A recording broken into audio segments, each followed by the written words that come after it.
আজকে আমি ইফতারিতে বানিয়েছিলাম দারুণ একটা রেসিপি, আর এটা কিন্তু খেয়ে আমার অনেক বেশি ভালো লেগেছে। তো এটা আমি তোমাদের সঙ্গেও শেয়ার করছি।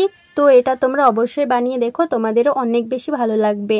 তো প্রথমে আমি এখানে নিয়েছি একটা বোলের মধ্যে ময়দা, আর তাতে দিয়ে দিচ্ছি 2 চামচ পরিমাণ লবণ।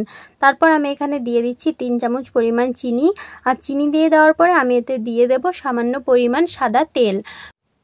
তো পরিমাণ মতো তেলটা দিয়ে দেওয়ার পরে আমি ময়দার সঙ্গে তেলটাকে খুব ভালোভাবে মিশিয়ে নিচ্ছি। তোমরা ভিডিওটা সম্পূর্ণ দেখতে থাকো।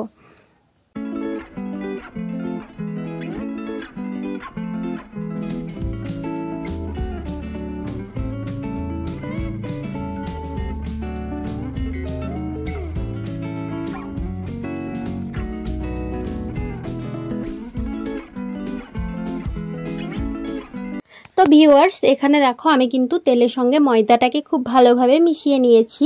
তো এবার এখানে আমার একটা নরম ডো বানিয়ে নিতে হবে। তো ডোটা খুব বেশি শক্ত করলে কিন্তু হবে না, একদম নরম করে একটা ডো বানিয়ে নিতে হবে। তো এখানে আমি অল্প পরিমাণ করে জল মেশাতে থাকবো আর একটা ডো বানিয়ে নেব।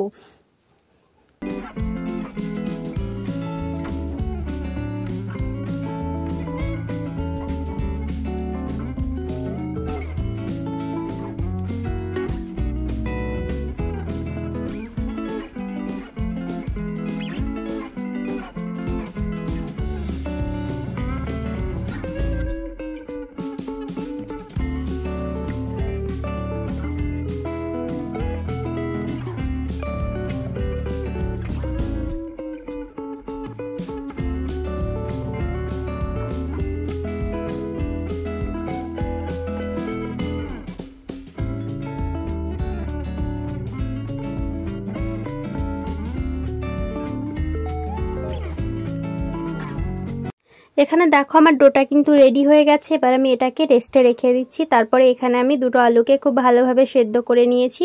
তারপরে আমি আলু দুটোকে এখানে ম্যাশ করে নিচ্ছি।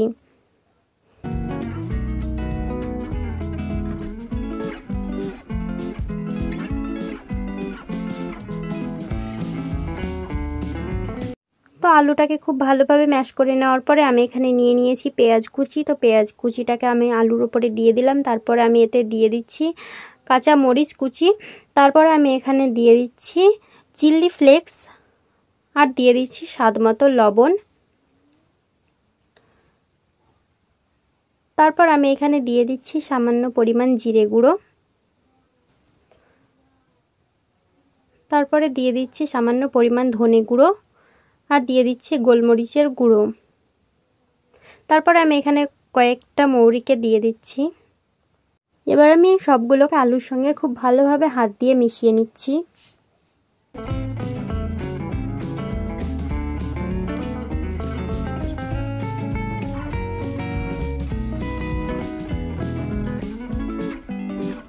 এখানে কিন্তু আমার আলুটা খুব ভালোভাবে মেখে নেওয়া হয়ে গেছে। তারপরে এখানে চলে আসছি আমি ডোয়ের কাছে। তো ডোটা দেখো অনেকটাই সফট হয়ে গেছে। তো ডোটাকে আমি নিয়ে আরেকটু মালিশ করে নিচ্ছি, যাতে এটা আরেকটু সফট হয়ে যায়। তো ডোটাকে খুব ভালোভাবে মালিশ করে নিয়ে কিন্তু ডোটাকে একদম বড় করে বেলে নিতে হবে। আর এই ডোটাকে কিন্তু গোল করে বেলবে না, চৌকো আকারের করে বেলে নেবে। তো তোমরা দেখতে থাকো, আমি ডোটাকে চৌকো আকারের করে বেলে নিচ্ছি।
তো এখানে আমি এটাকে বেলে নিয়েছি, আর এটাকে কিন্তু খুব বেশি মোটা করে বেলবে না, একদম মিডিয়াম করে বেলবে। তারপরে আমি এখানে মাখিয়ে রাখা আলুটাকে দিয়ে দিচ্ছি, আর আলুর লেয়ারটা কিন্তু মোটা করে দিতে হবে, খুব বেশি পাতলা লেয়ার করবে না আলুর, তাহলে কিন্তু এটা খেতে ভালো লাগবে না।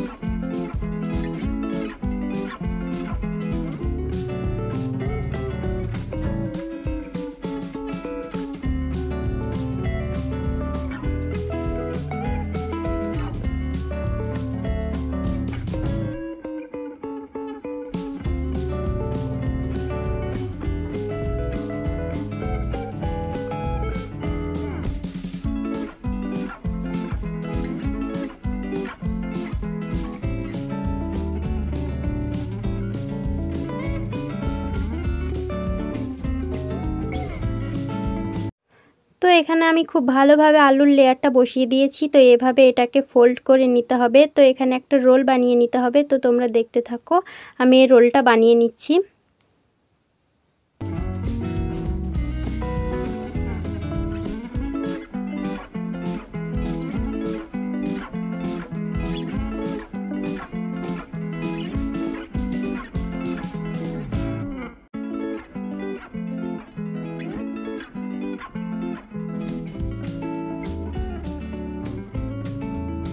এখানে আমি রোলটা বানিয়ে নিয়েছি, আর এর সাইডের যে মুখটা সেটাকে খুব ভালোভাবে অল্প জল দিয়ে বন্ধ করে দিলাম। এবার একটা ছুরির সাহায্যে এগুলোকে গোল গোল করে কেটে নিচ্ছি। তো তোমরা কিন্তু খুব বেশি মোটা করে এটাকে কাটবে না, একদম পাতলা করে কাটবে, খুব বেশি পাতলাও হবে না। তো তোমরা দেখো আমি যেভাবে কেটে দিচ্ছি তোমরাও কিন্তু সেভাবেই কেটে নেবে।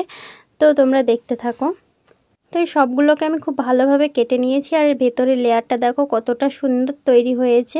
তো তোমরাও একইভাবে বানিয়ে নেবে। এবার এগুলোকে ভেজে নিতে হবে। তো এগুলোকে ভেজে নেওয়ার আগে কিন্তু আমাদের আর একটা কাজ বাকি আছে, সেটা হচ্ছে এখানে একটা ডিম নিয়ে নিতে হবে, আর ডিমটাকে একটা বাটির মধ্যে ভেঙে নিতে হবে। আর ডিমটাকে একটা বাটির মধ্যে ভেঙে নিয়ে এর মধ্যে দিয়ে দিতে হবে সামান্য পরিমাণ লবণ, আর লবণ দিয়ে একটা কাঁটা চামচ নিয়ে ডিমটাকে খুব ভালোভাবে ফেটিয়ে নিতে হবে। ডিমটাকে ফেটিয়ে নেওয়ার পরে এবার আমি এখানে একটা নাস্তা নিয়ে এর গায়ে ডিমটাকে খুব ভালোভাবে লাগিয়ে দিচ্ছি। তো এর গায়ে ডিমটাকে ভালোভাবে লাগিয়ে দেওয়ার পরে এবার আমি এটাকে তুলে গরম তেলের মধ্যে দিয়ে দিচ্ছি। তো এখানে আমি আগে থেকে তেলটাকে গরম করতে রেখে দিয়েছিলাম, আর তেলটা কিন্তু অল্প গরম হয়ে গেছে। তো একইভাবে সবগুলোর গায়ে ডিমটা লাগিয়ে এভাবে আমি তেলের মধ্যে দিয়ে দেব, আর এটাকে একদম মিডিয়াম টু লো ফ্লেমে ভাজতে থাকবো, যাতে এর ভেতরটা খুব সুন্দরভাবে সেদ্ধ হয়। তো একইভাবে তোমরা কয়েকটা নাস্তা এই তেলের মধ্যে দিয়ে এটাকে উল্টে পাল্টে কিছুক্ষণ একদম ব্রাউন কালারের করে ভেজে নেবে, আর তোমরা দেখতে পাবে এটা কিন্তু অনেকটাই ক্রিস্পি তৈরি হবে।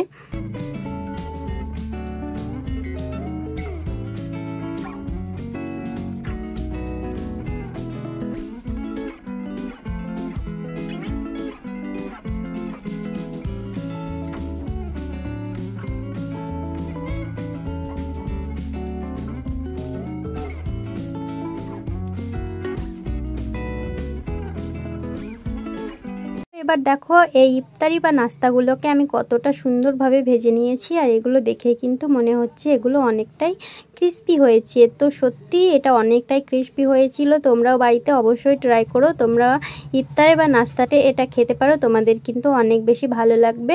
আমার তো অনেক বেশি ভালো লেগেছে। আর এই রেসিপিটা কেমন লাগলো সেটাও তোমরা কমেন্টে জানাতে একেবারেই ভুলো না। তো আজকের মতো এতটুকুই। তোমরা সবাই সুস্থ থেকো, ভালো থেকো, আর দেখা হচ্ছে তোমাদের সঙ্গে নেক্সট কোনো ভিডিওতে। ততক্ষণ আমার চ্যানেলটাকে সাবস্ক্রাইব করে দাও।